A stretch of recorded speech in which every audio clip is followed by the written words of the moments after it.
Alright, so video journal.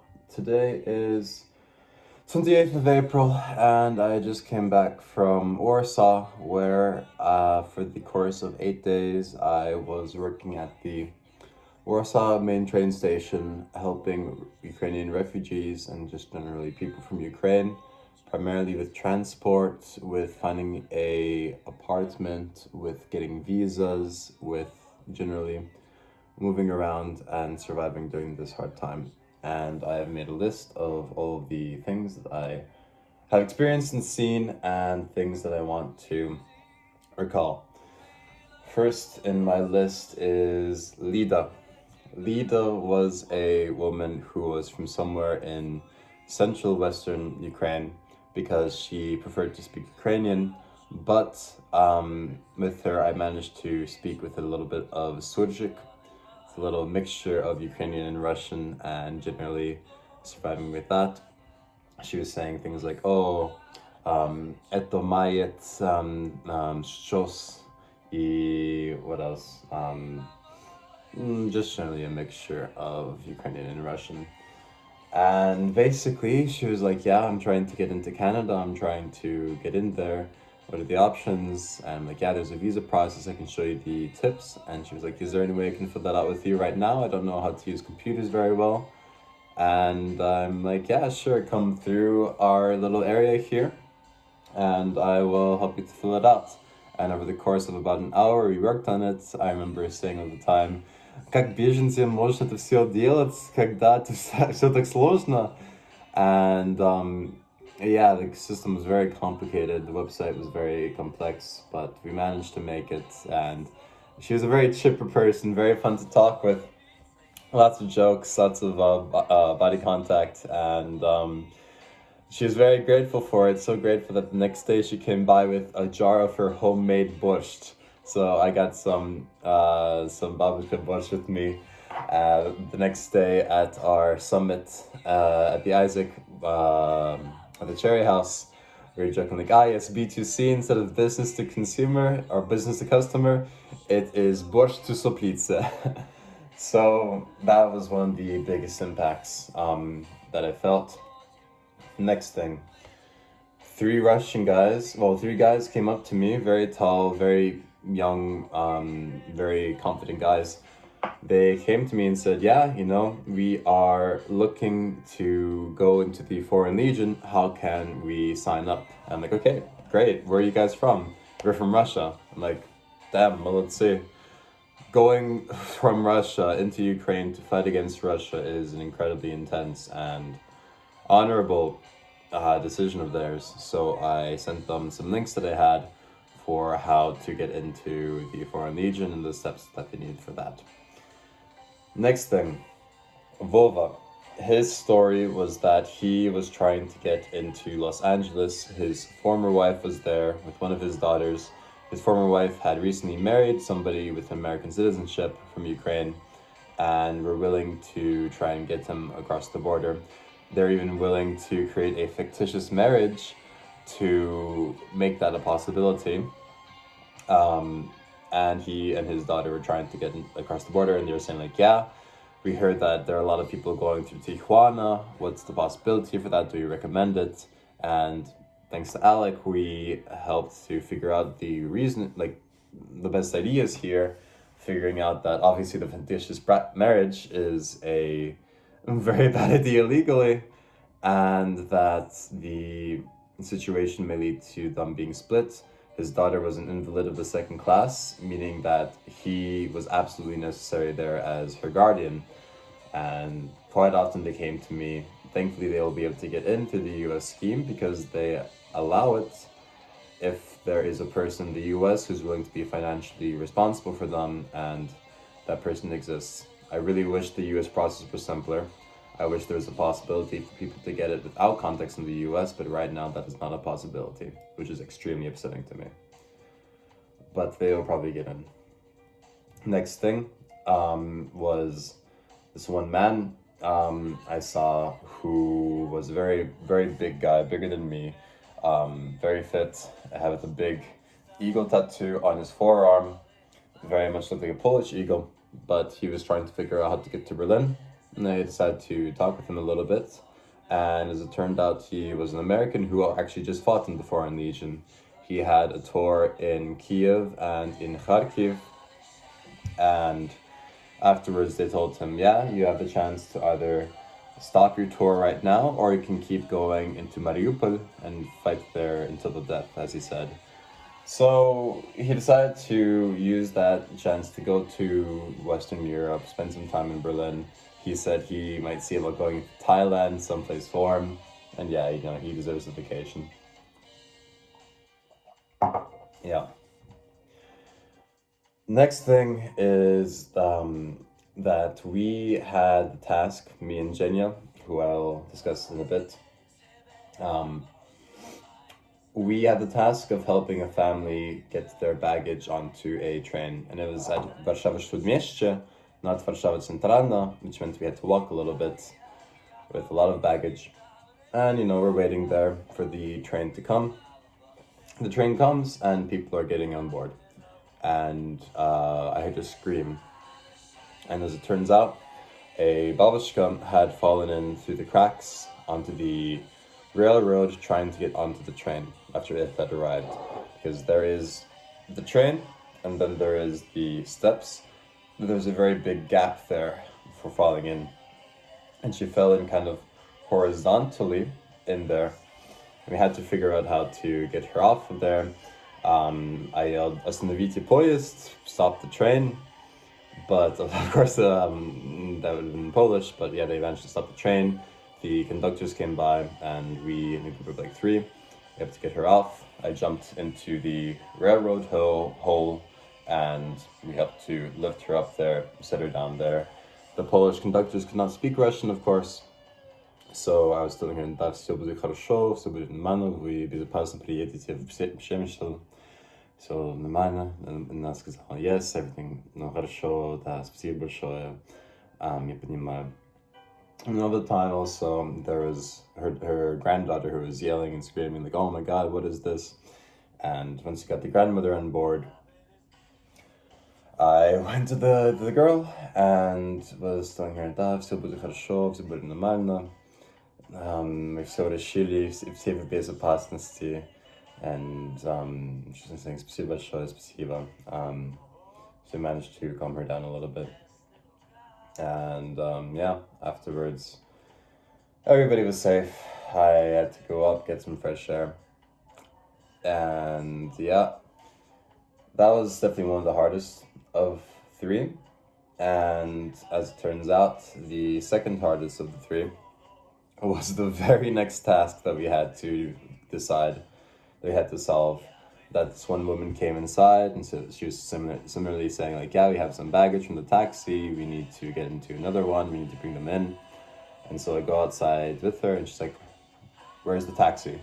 Where did the taxi go?" And she runs inside like, "Oh my God, like who ordered the taxi? Where is Jordan? Who ordered the taxi? Oh my God, the taxi, he was a Russian speaker, he took my child. Oh my God, the child was there, he took all my things and he took my child." But yeah, we had to, like, it was an emergency situation. So we came inside, tried to figure out who this Jordan was, who ordered the cab, the Uber. We managed to get him there, and we decided like, yeah, let's get in touch with the police because this is a big emergency. And we got the police, then we came outside, and she actually managed to find the taxi driver, who was just this one 20-year-old guy, Ukrainian actually, and managed to solve it. The taxi driver was pretty calm about it, and the woman was also like, "Yeah, actually, he's a very good man. This shouldn't have happened." But the police had to record this into their data, because otherwise it would be remaining as an open case. And they had to close the case, of course, so that everything would be okay. Because otherwise it would be in the system that they had an open case in Warsaw. But they're like, "Yeah, you don't know the things we've gone through, the war that we've gone through and everything, and how are we going to deal with this? Why are we being having this case right now? We didn't do anything wrong." And the woman spoke great English actually, but the police officers did not, so I had to translate from Polish into Russian. Managed somehow okay with that, also from Russian to Polish. And yeah, they also took my name, but like I said, they solved the case. and we moved the luggage into a new cab. One of the volunteers went with them wherever they had to go. Interestingly, I was told later that the police officer was like, "Where was that guy from? Like, his Polish was really good." And I'm like, are you sure?" Yeah. So that was the second hardest. Definitely having that two in a row was pretty rough. But yeah, next thing. One of the most interesting parts about the volunteering experience was that a lot of the volunteers there were teenagers, like 16-year-olds, 15-year-olds who, they weren't going to school, didn't have much to do. It was also a way for them to hang out with people. But they had this very strong overconfidence that many teenagers have, which turned out to be a very helpful thing in this situation, with many people coming in, not knowing what to do. And they were able to provide them like super confident information about like, yeah, here's how you can get here to there. Here's what you need to know. Here's what's free and what's not.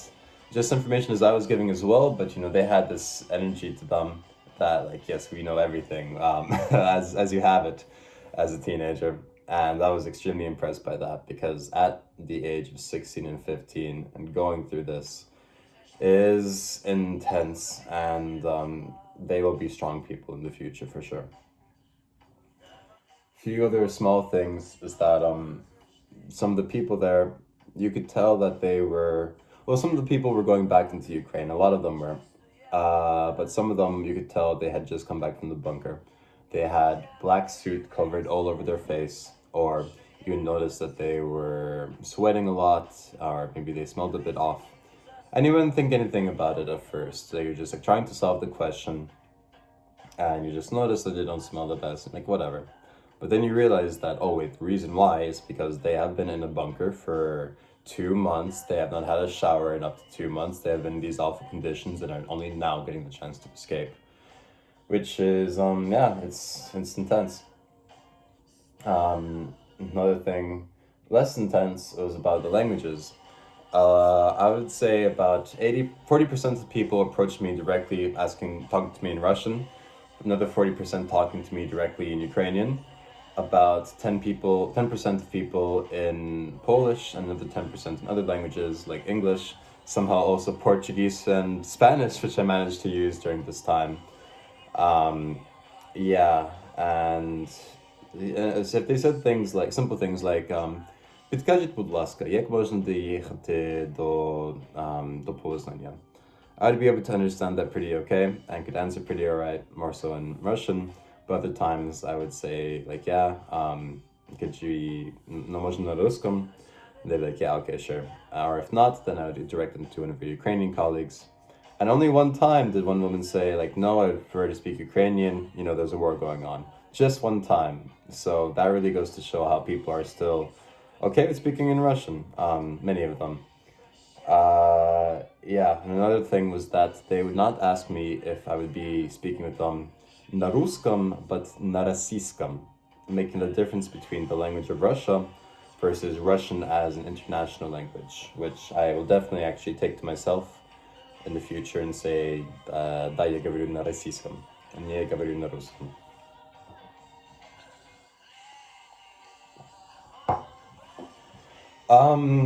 Another big success was finding a boat ticket. Some people had to go to Lund in Sweden through Gdynia in the north of Poland. And of course, in Poland, it was free for everybody who wasn't a fully aged man to take every public transport in Poland for free. But we weren't so sure about like boat from Gdynia to Lund, so I had to call the Gdynia boat line and ask them like, hey, can we make a reservation for this Ukrainian family? They have a car, they need to get over to Lund. And they're like, yeah, we can do this for free, no worries. What's the time, what's the day? Great, I have the names, I'm going to reserve them in there. So that was a big success. And the way they said thank you, the way that they said спасибо большое, was incredibly strong, and I felt a very big impact from that. Okay, one thing from the start, one girl from the first day was trying to get into Kaliningrad for some reason, and I had to look up specific information for that. Because that seemed pretty complex, but I told her also in the end, I would not recognize this. It sounds quite risky, and I don't know if you'll get it in the end. Next thing, I had made a very big document on resources for Ukraine, on what people need in order to get in. And this came extremely helpful in the end. I was using it so much, adding my own resources on there, trying to figure out other things, especially for finding apartments, especially for finding work, how to get around in different areas. This was such a huge help, and I'm very glad that I was able to create that ahead of time. They had a lot of resources there, but I was able to add additional help there. Yeah, lots of people transporting from place to place, lots of people going to Kiev and Lvov, which wasn't free, but I had to direct them to Warsaw Zachodnia, where the bus station is. Some people trying to get to the airports, had to show them that. And some of our partners were issuing free airline tickets for people who signed up with them. It would take 3 to 5 days, and basically they could get a free ticket into North America even. So that was a great help. There's also some Americans there with a dog called Juno, and the dog was able to really bring some joy into the children's eyes after so much pain. Yeah. Another thing was that a few women came by after helping me, similarly to the first one, with Roshan, which is the chocolate of former President Poroshenko from his company. And I was very inspired by this. I definitely want to try it though for the first time. So I decided, okay, I'll do this, but I'll take this for myself.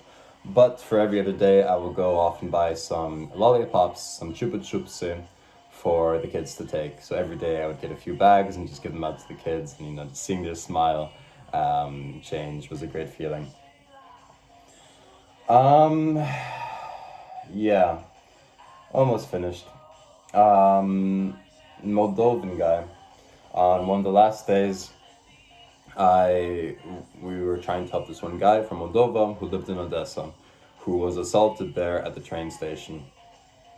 And basically he lost his phone, he lost his wallet, he lost his identification, basically everything. Had a big bump in his eye, had like some scar on his chin. And I was trying to get him the medical help there. I was trying to get him access to the kitchen, which is free for all Ukrainians. But it wasn't free for him. They said no, as long as he's not a Ukrainian citizen, he's not able to get this. And I'm like, that's fucked up. And so I felt really bad. We ended up having to get in touch on Facebook with one of his friends who was in Warsaw. It was pretty complicated at first. We couldn't find the information, so we found his mother's Facebook. So I was just messaging literally every single one of their contacts there. But eventually I found him and was able to contact his friends directly to pick him up. But in the meantime, I was like, yeah, I'm so sorry that this happened to you. This is messed up. You don't deserve it. And so I told him, yeah, let's go into the store, and whatever you want to eat, I will buy it for you. So we got a few bread things to take, and I was just chatting with him because there was a bit of a queue, and telling him about my experiences in Odessa, why I care so much about Ukraine, how it has been learning Russian. And a woman in front of us in the queue, she stopped afterwards and told me in Polish, thinking that I was Polish, "Thank you so much for what you're doing. This means so much. This means the world to me that you're helping me and you're helping the country. I'm a refugee from Ukraine. Thank you for putting so much effort into this." And she walked off pretty quickly, and I'm like, oh, well, thank you so much. Definitely feeling the gratitude from the people was a very big thing. Also another thing about assault was that one of the teenager guys there, very cool guy, Danila, yeah, first off, when we were we were helping one group of Russian people who were escaping from Russia and trying to figure out how to live in the West after everything. And I asked him, like, okay, where are you from? If you're not from Ukraine. She's like, well, yeah, Russia. I'm like, okay, no worries, we'll find you something. And Danila said, that means we have to make the tickets we find, the most expensive tickets as possible for them. and I had to give a little laugh to that, even though I felt bad about it. Yeah, it just kind of came out. But yeah, I'm like, yeah, it's great that you're doing this, and I understand it's not easy, and we're gonna help you anyway. But the next day, Daniela came to me, and I saw that he had some scars on his face, and he said, yeah, I was helping some people to carry some luggage onto the train, and these people were from Russia. But then all of a sudden, well, after I finished helping them, some guy just came by and hit me right into the face, and then he ran off. This one 16-year-old guy was assaulted because he was helping Russians, yeah, which was very much a shame. This doesn't work for the weak-minded, the weak-nerved, but yeah, respect to that guy, amazing. And my other guy that I really loved was Zhenya.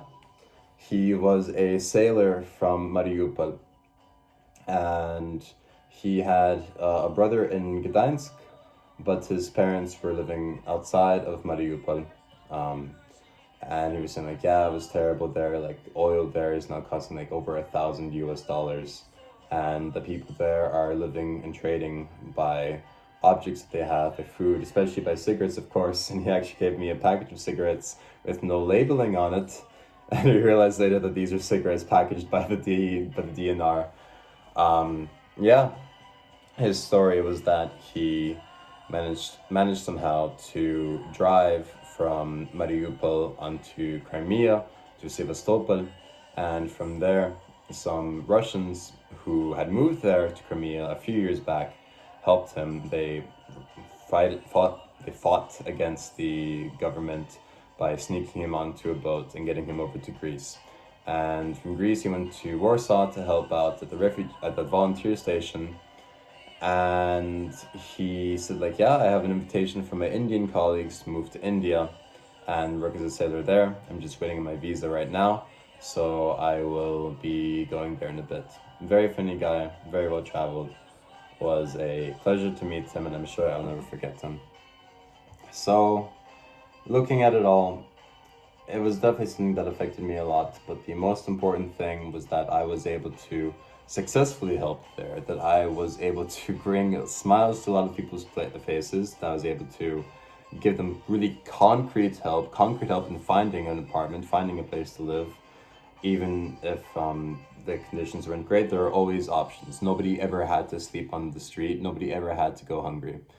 This was a thing we could always promise, and the fact that I could offer that for them using my Russian skills, the fact that I was able to give them the resources that I had that they hadn't had before, and also use my my physical skills after 5 years of exercise to be able to lift baggage and people up, where it was a feeling that I am doing what I was made for.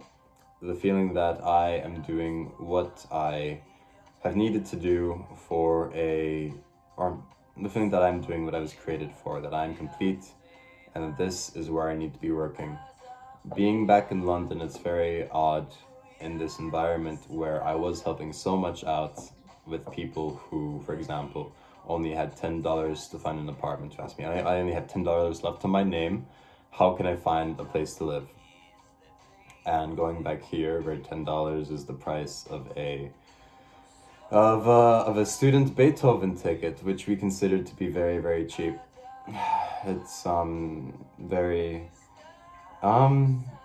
it's very strange to be seeing these people who do not know what's going on there. Are aware, of course, from reading the news, but have not seen it themselves. But definitely, I can see myself as going back to work here. I felt at the end of it like, yeah, I need a break from this, like 2 days or so would be good, and then I could go back to that work. But for now, I have to wait here for my visa, so that I can go back to Poland and help out there in the best way that I can, and in the way that I was made to. And that's about it. Slava Ukraini.